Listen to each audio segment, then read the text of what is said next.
कलियुग की अंतिम लीला समय पर स्वयं श्री जगन्नाथ महाप्रभु स्वयं कल की लीला करने के लिए महावतरण करेंगे। वो एक नर विशेष को, एक नर स्वरूप को धारण करके धरती पर अपना लीला प्रकाश करेंगे। यह अवतार महातत्वमय महा अवतार होगा। इस अवतार के अवतरण गाथा को वर्णन करते हुए संत अच्युतानंद दास जी ने एक सुंदर सा पंक्ति अपने शून्य संहिता पुस्तक पर लिखे हैं। आइए सुनते हैं कि संत क्या लिखे हैं यहाँ पर। देउल पूजाटी देवता अपूजा सेही ठारे राम जान, क्षरा क्षर हुंती समस्त ठाबरु दुष्टे अगोचर गुण। संत कहते हैं कि कलियुग के अंत समय पर एक देउल अर्थात एक मंदिर सृष्टि होगा। धरती के ऊपर दिखाई देगा एक मंदिर, जहाँ पर लोग या भक्तजन या ये सचराचर वही मंदिर को ही पूजा करेंगे। मंदिर के अंदर जो देवता रहे होंगे वो अपूजा रहेंगे, उनको कोई भी पूजा नहीं कर पाएगा। और ये मंदिर का रहस्य ऐसा होगा कि इस मंदिर के अंदर सब कुछ क्षराक्षर होगा, अर्थात ये शून्य मंडल पर जो भी जहाँ पर है, जो शक्ति महाशक्ति जो जहाँ पर है, ये मंदिर सृष्टि होते ही सभी शक्तिगण चरित होकर वहाँ पर एकत्रित होंगे। सभी स्थानों से चतुर्दश ब्रह्मांड पूरा हो, स्वर्ग मर्त्य पाताल तीनों पूरा, जहाँ पर जो भी है सब कुछ रह नहीं पाएंगे अपने स्थानों में, अपने आप ही चरित होकर आएंगे वही मंदिर को। और ये जब अलौकिकमय ये मंदिर सृष्टि होगा, जब ये लीला होगा, तब दुष्ट जनों को इसके बारे में कुछ भी पता नहीं होगा, दुष्ट जनों को अगोचर होकर रहेगा। ब्रह्मांड भांड ताहाकु बोलंती स्वयं ब्रह्म छंती जही, भांड तुटी गले ब्रह्मांड नासिब एकाया लोटिब मोहि। संत कहते हैं कि ये जो मंदिर सृष्टि होगा, जहाँ पर मंदिर को पूजा किया जाएगा और उसके अंदर रहे देवता अपूजा रहेंगे, वो मंदिर इस ब्रह्मांड का भांड कहलाएगा। भांड का मतलब ब्रह्मांड को धारण करने के लिए जो पात्र, वही पात्र ये कहलाएगा। और वही पात्र के अंदर, वही भांड के अंदर स्वयं ब्रह्म रहे होंगे।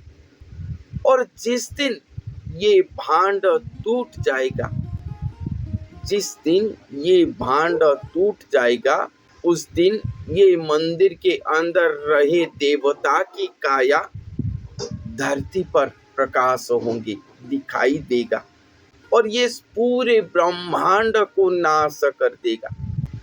जेऊ प्रभु छंती सेठारे राम, ताहांकु मोहर चिंता, जन्मे जन्मे मुहि शरण ताहांकु भणई दिन अच्युता। संत कहते हैं कि वही मंदिर के अंदर जो देवता हैं, जो प्रभु ब्रह्मांड भांड के अंदर रहे हुए हैं, स्वयं श्री काया स्वरूप होकर रहे हैं, वही प्रभु को मैं हमेशा चिंता करता हूँ। जन्म जन्म तक मैं उन्हीं के शरण होकर रहा हूँ। संत अच्युतानंद दास जी ने ये बात कह रही। एक ऐसा मंदिर धरती पर सृष्टि होगा, जिसके अंदर प्रवेश करने के लिए कोई रास्ता नहीं होगा, और वहाँ पर देवता अपूजा रहेंगे, मंदिर को पूजा करेंगे सब। तो वो मंदिर कौन है, कहाँ है?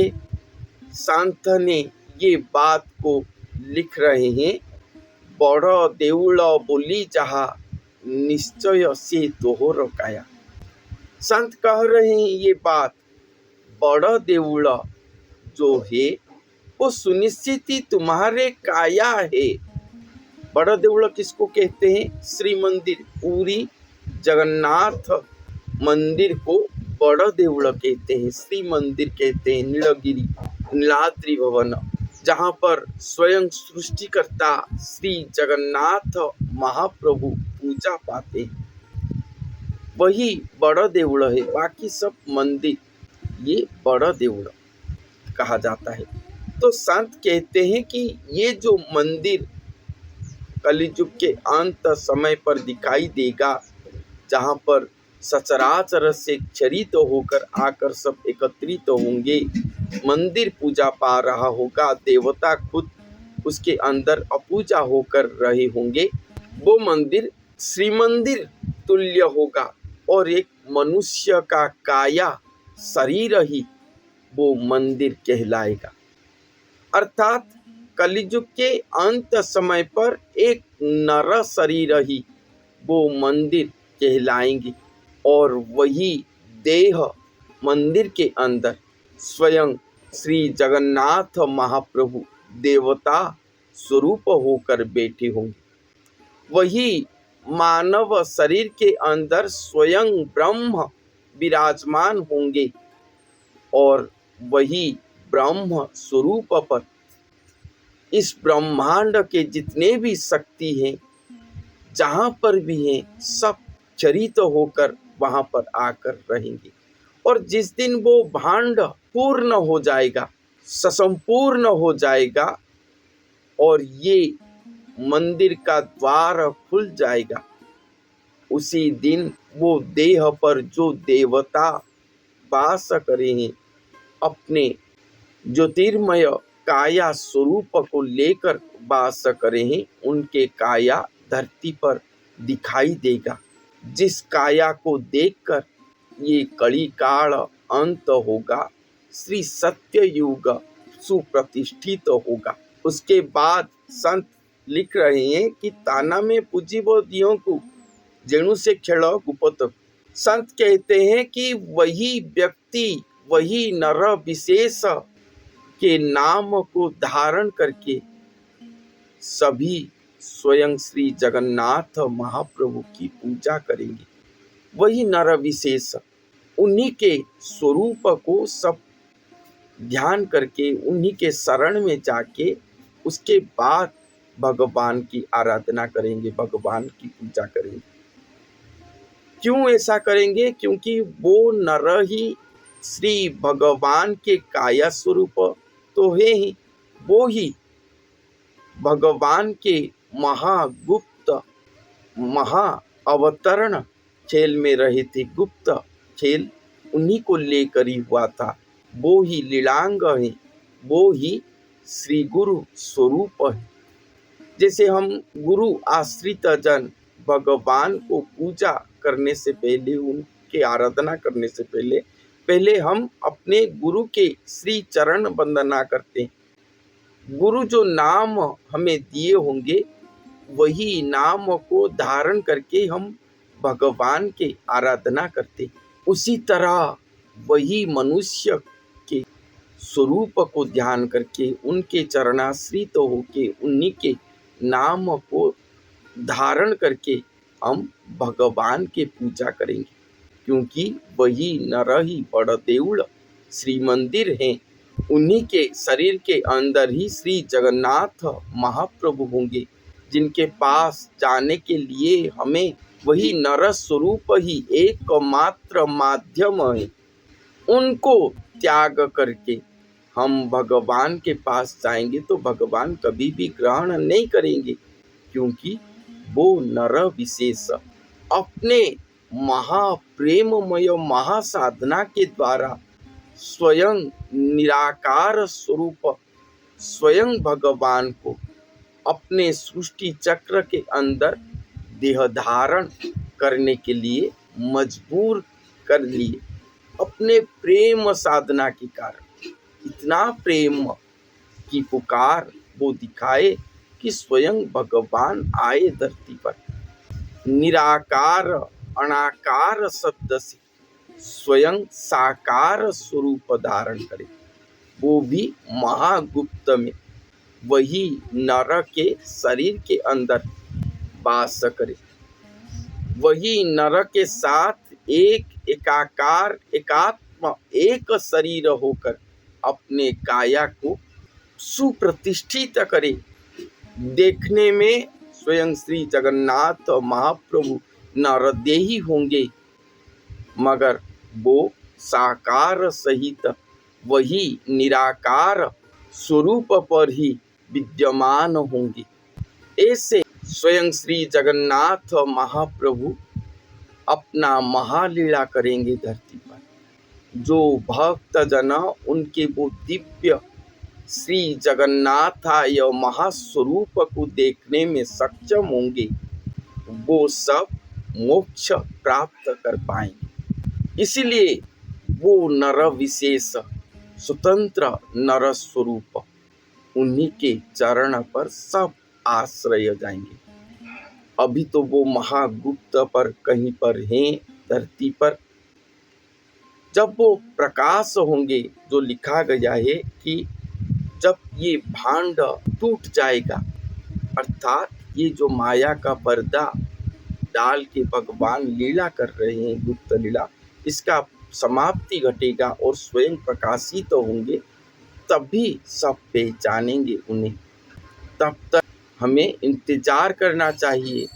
जो भांड गुरु, जो भांड लोक साधक अपने आप को कड़की कहते हैं, अपने आप को वो महापुरुष होने का दावा करते हैं, वो सभी उस समय कौन से दिल में जाके छुपेंगे, उनका अता पता नहीं होगा।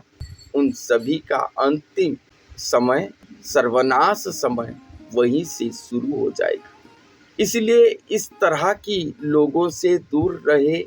जो प्रकृति में युग पुरुष होते हैं, वो किसी को भी नहीं कहते कि मैं ही वो इंसान हूँ।